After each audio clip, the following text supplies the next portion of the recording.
Welcome to Everyday Cooking with Ann Sigurd, where I will show you how easy it is to make delicious, nutritious food on a budget, step by step from scratch. Subscribe to my channel and I will become your personal cooking coach. In today's video, you'll find a full recipe and a link to my cookbook in the description below. Today we're going to be making Ann's famous orange rolls. These rolls have really become famous. We have made these rolls for so many people who have asked for this recipe.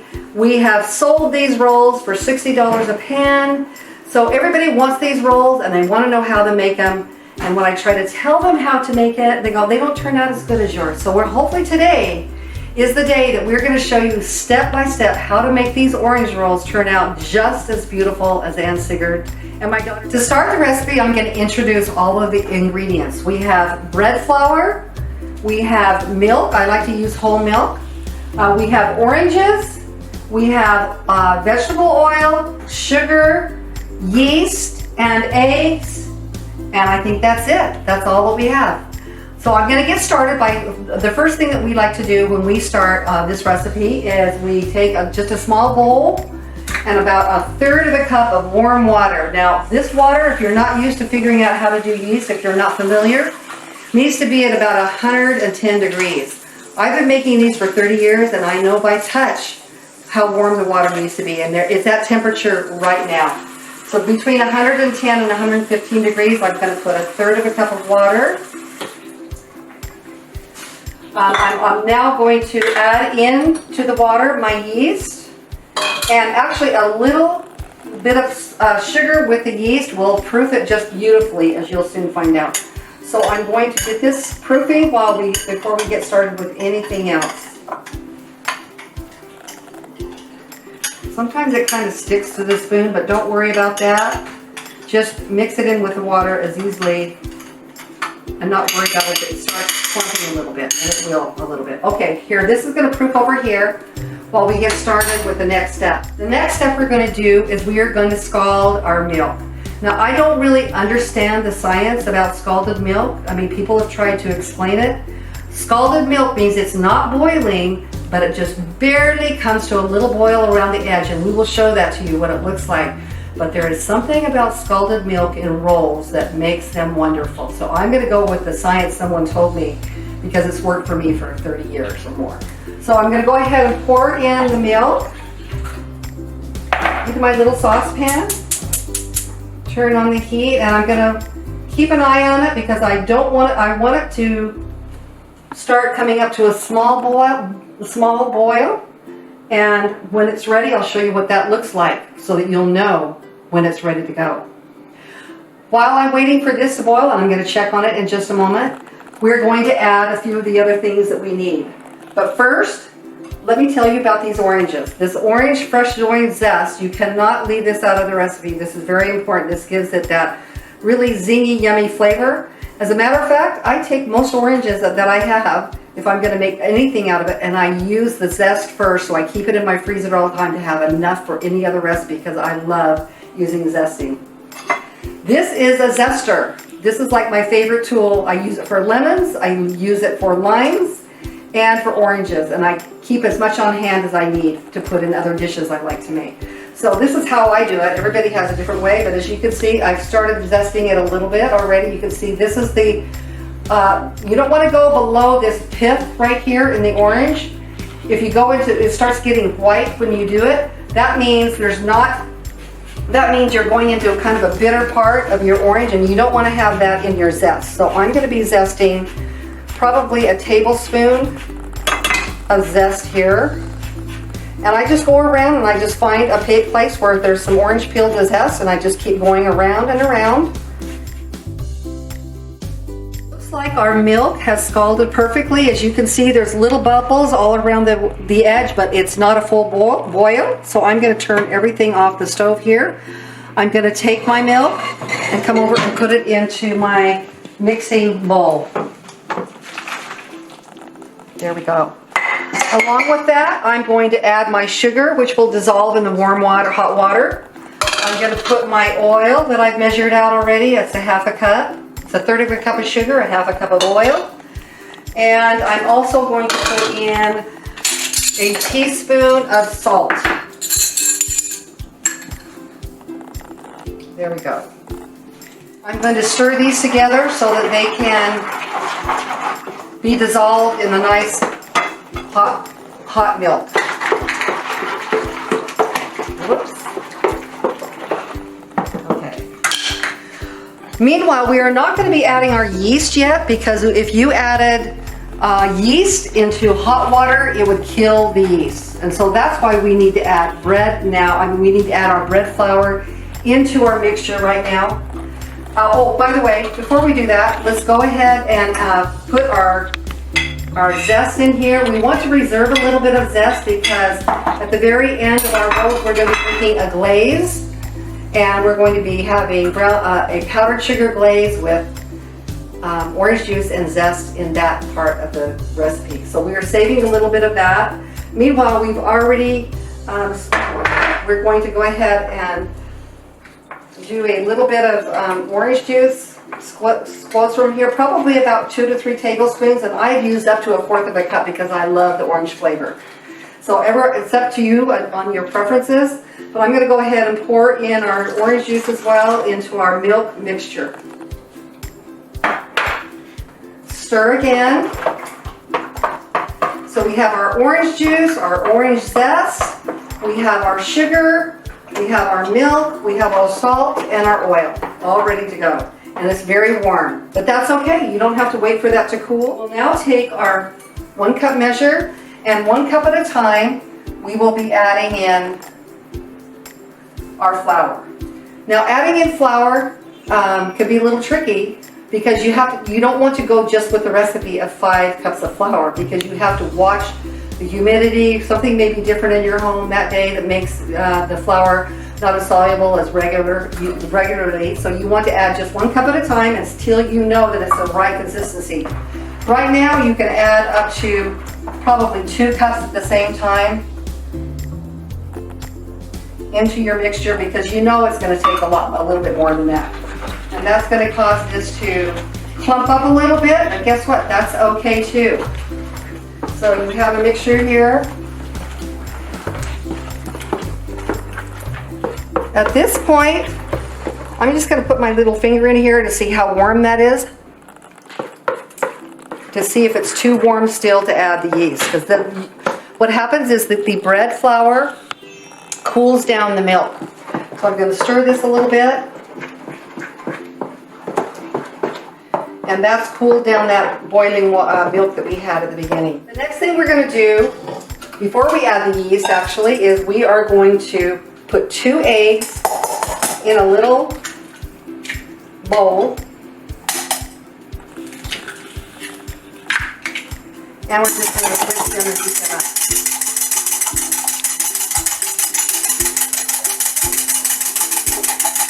We're going to add them to our mixture. And now we have all the ingredients ready before we have to raise the rolls, except the rest of the flour. Okay, now we're ready. As you can see, our yeast has bubbled up nicely. It was just in the bottom of the bowl, and now it's bubbled up and it's proofed very nicely. We're going to add this to our mixture now.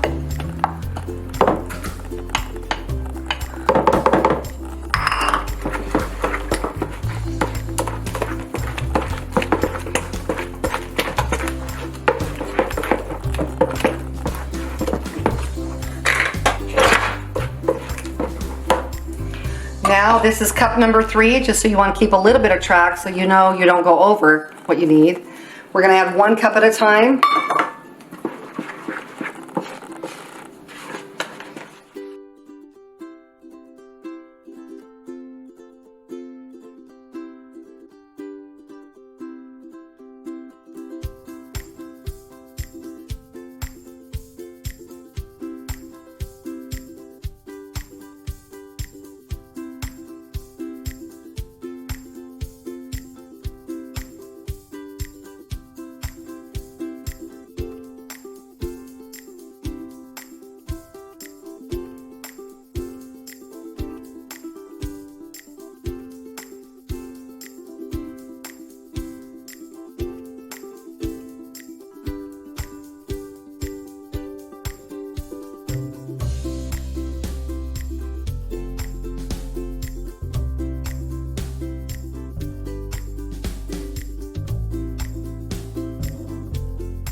It's about time to take my dough out of the bowl because it's at a nice consistency where I just need to add a little bit more flour. The flour consistency is very important, and so I'm going to put just a little bit of flour on my clean counter, and I'm going to take my dough out. Now this is a roll recipe where it's not like a bread recipe where you need it like 10 or 12 minutes to develop the gluten. These rolls are very light and fluffy and they don't need a lot of action. So it can be a little bit sticky to start, so I put a little bit of flour here. I'm going to kind of knead it a little bit to make it into a ball. Just adding a little bit at a time right now at this point. It's very soft to the touch and it's not heavy. It's extremely light because we've been treating it very lightly the whole time. Okay, as you can see, I'm just adding just enough flour so that it's not going to stick to my hands anymore. No more than that because you don't want to knead it too much anyway. So here we have our nice ball. And what I do is I don't waste my bowl and go get another bowl to raise it in. I don't care that there's a little bit of fragment of dough inside my bowl. So I'm going to add some oil in the bottom of the bowl, just maybe a couple of tablespoons worth. And I just swish it all around with the back of my hand like this so that it will cover the whole. Okay, I turned it upside down and now I'm going to turn it back this way as well. So you can see the top of the dough is oiled nicely. I've now picked out one of my favorite nice clean towels. I get these in a 4-pack to use for all the rolls that I make. So I'm going to just be covering this right now. And this is going to raise for about an hour, and you want to have it so it's at least double in volume. So this is going to sit on the counter. If it's cold weather out or it's cold inside, I happen to have an oven that has a proofing, bread-proof thing, and you can put that in your oven with it just a little bit warm, and that will heat it up. And you don't want it hot, just barely warm in there so that it can proof your dough and it will rise quicker if you need it to be quicker. I have found after making these rolls for so many years that if you get the technique down, you can make these rolls in exactly 3 hours, and that's from start to finish when you're ready to serve. So if you want to plan ahead so that you can have something super yummy like this ahead of time for your family or your friends, you can kind of plan on that 3-hour time period for being able to have these rolls made and ready. Our dough has risen for a couple of hours and it's a little bit deflated at the moment. So this is what it looks like when it's had plenty of risen time. I'm going to punch it down right now.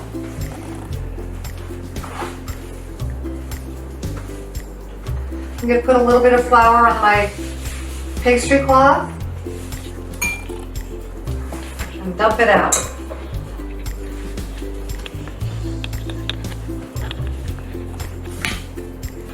I'm going to do a half. I'm going to cut this with my dough scraper and cutter right here. I love this tool. This works great for doing anything that you make with rolls or bread or anything, and it also scrapes things off your counter or off your cloth when you need to have a good, it's a very sharp edge and actually can chop nuts as well, but this is a great little tool.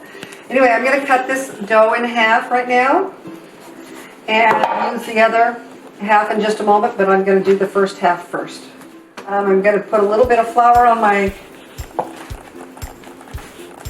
little bit sticky still, so it needs a little bit more flour, it looks like.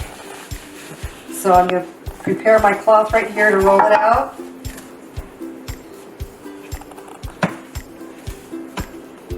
I have a little biscuit cutter that I'm going to be using. I'll show you how that works in just a moment. For this type of roll, I've done many rolls in many different shapes and sizes. But for these rolls, I'm going to be using a biscuit cutter and doing a Parker House type roll.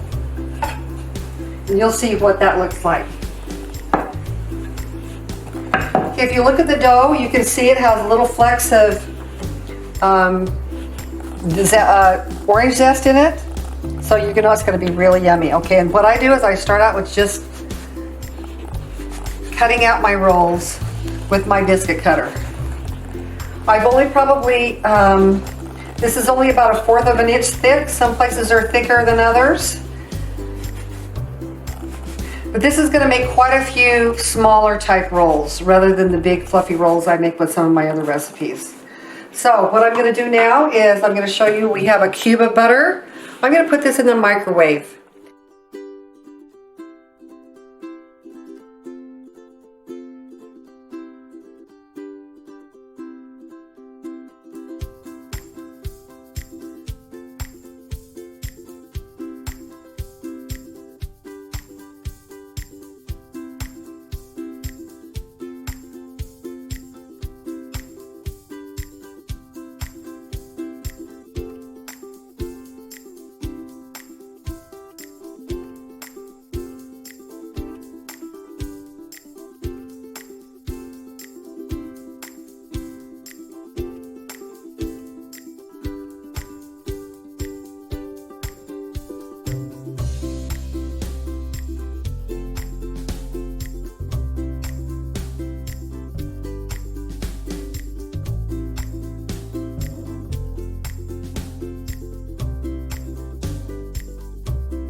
All the rolls are rolled out and the rolls are all placed in the pan. I've given them a little space apart so that when they are fully risen, the whole pan will be nice, fluffy, big rolls just before you put them in the oven.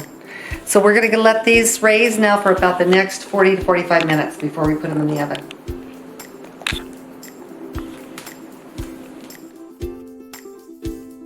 We're going to make the orange glaze that goes with the orange rolls when they come out of the oven. I've got 1½ cups of powdered sugar. This is the orange juice that I squoze a little bit earlier. We're not going to be using all of it. We're going to use a little bit at a time. This is the orange zest, which I'm going to go ahead and put in the powdered sugar. And then I'm just going to pour a little bit at a time until it's the right consistency. So it doesn't take very much of this orange juice to make the glaze. So I'll stir this up a little bit. Needs a little bit more. So just add a little bit at a time till you get it. You don't want it to be too thin because you don't want it soaking into the rolls. It'll make them a little bit too soft and squishy. But you want it to be able to glaze easily over the roll when we put a spoon to it, which you'll see in another segment of this video. Okay, so it did not take very much. You don't need to make a lot of this glaze because it just needs to have a little touch of the orange glaze on it to make it delicious. Too much will make it soggy, or it'll just be too sweet. There we go. We're waiting for the rolls to raise and bake, and then we'll be adding this to the top of the roll. Okay, our orange rolls have been raising for about 40 to 45 minutes, and I'm ready to put them into a 350-degree oven for 20 minutes.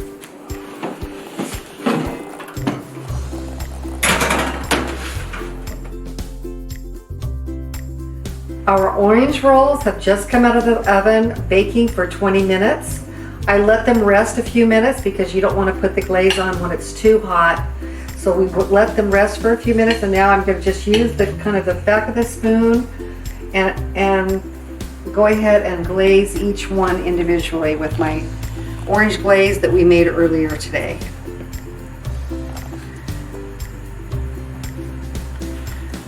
You don't need a lot to make it really yummy.